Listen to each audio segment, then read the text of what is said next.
Hey everyone, welcome back to Dig In with Dad. Today we're going to do something, again, very standard. We're going to be making cookies. Now these are no ordinary cookies. These are called Claire and Dad's special cookies. And I have my assistant back with me. You may remember her from Banana Bread video. Hey everybody! Oh wow. So let's get started and hopefully this circus stays on the road. Yeah. So we're going to start with butter. Now, I should say, we're doing a double batch because of a few reasons. Number one, I don't have any portion control. Number two, I like to have just stuff in stock, right? It's always nice to have these cookies in a freezer bag.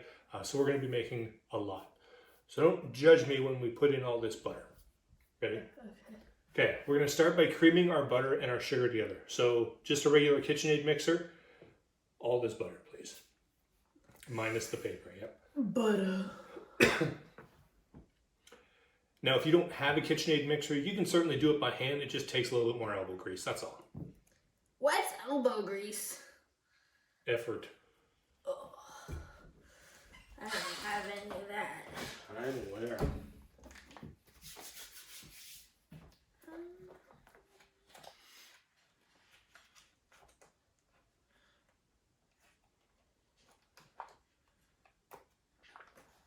So good at this. Alright. This is one of those special videos for you. What are they called? Those ASMR videos? Yes! Yeah, we don't need to perfectly unfold the butter. We just need to get it into the KitchenAid mixer.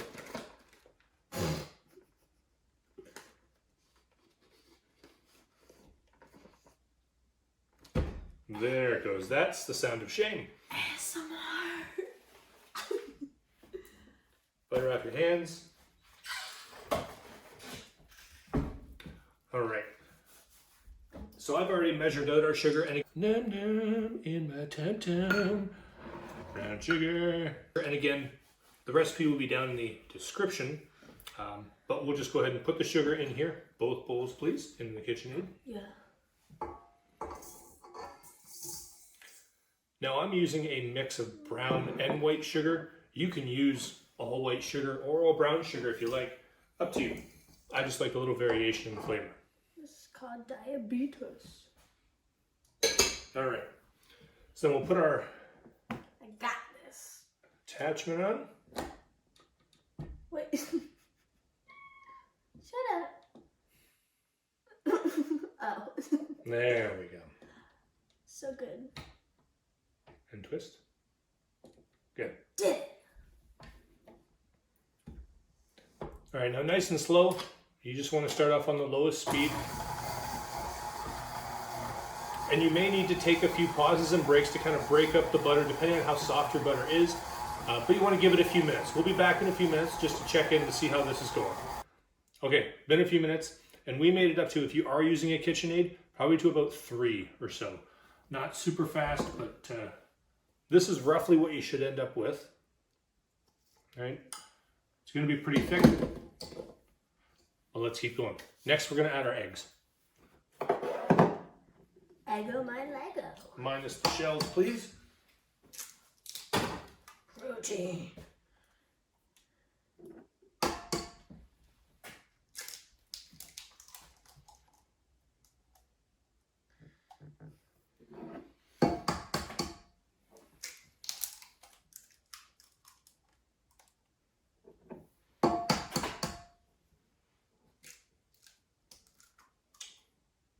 I slayed that, everybody.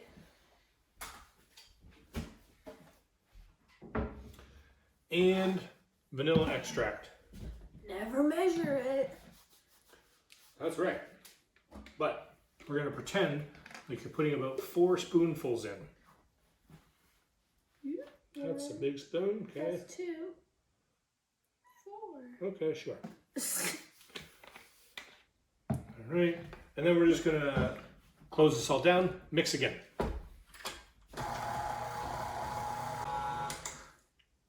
All right, good. So we just added our liquids. Now it's just a lot sloppier of a mess in there now. If that's okay, we're going to keep adding some dry ingredients and it's really going to pull together. So next up is baking soda. Again, we're doing a double batch.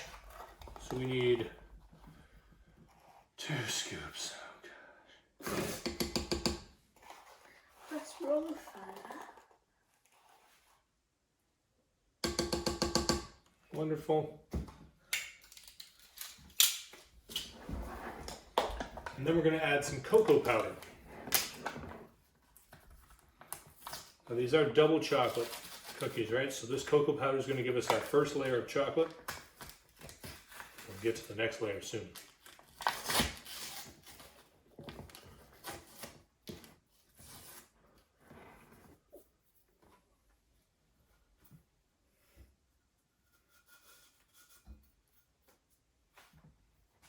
Nope, too big. All right. Wow, Dad. Oh my goodness. Oh my god, you spilled so much. Quarter. Oh my god, Dad.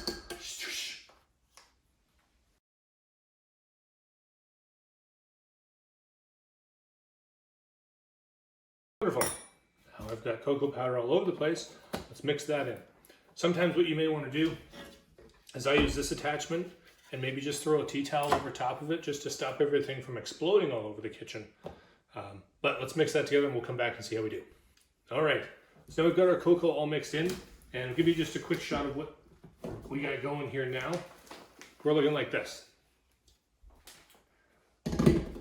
Just a couple more ingredients. How about some flour?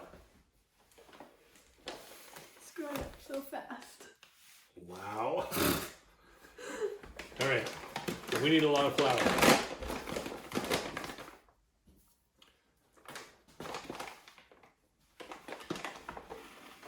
You can add it in a cup at a time, or you can add it in all at once and live dangerously. It's up to you.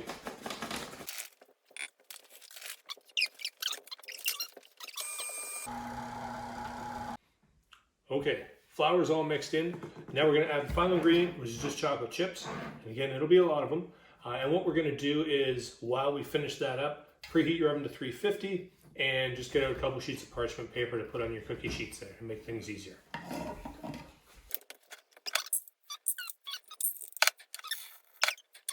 Now make sure you take the time to let it run through, right, and actually mix stuff down. You may even have to, and we have to here, because it's so big in the bowl, I just take it off the KitchenAid afterwards and just do a wooden spoon to make sure you get all those dry bits in the bottom. Make sure you get all the dry stuff in the bottom, and the 10 pounds of chocolate chips we got. Plus, it keeps everything evenly distributed. Isn't that nice? I'm recording. That's fine.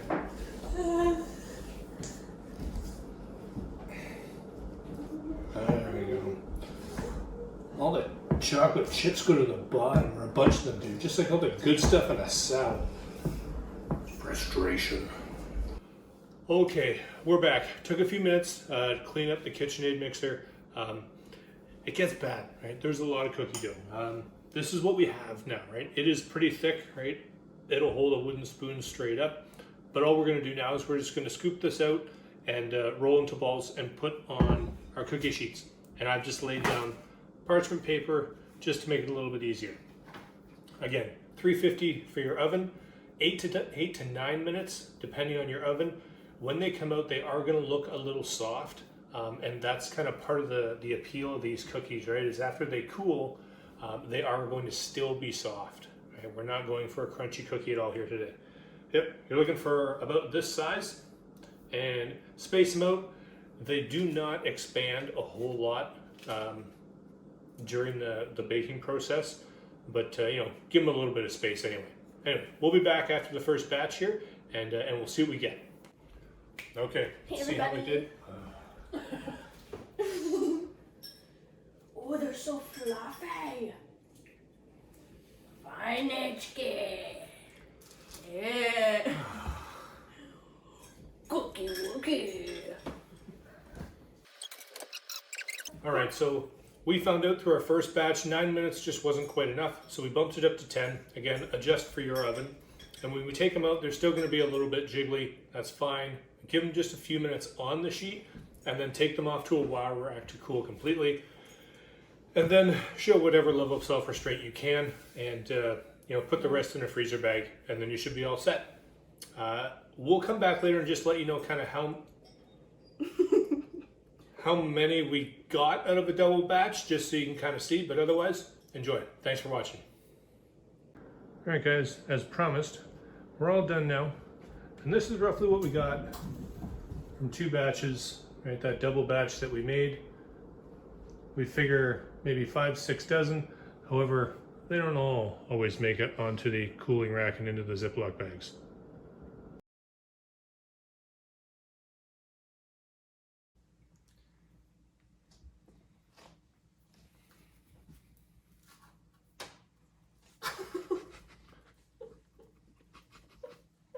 Oh my God.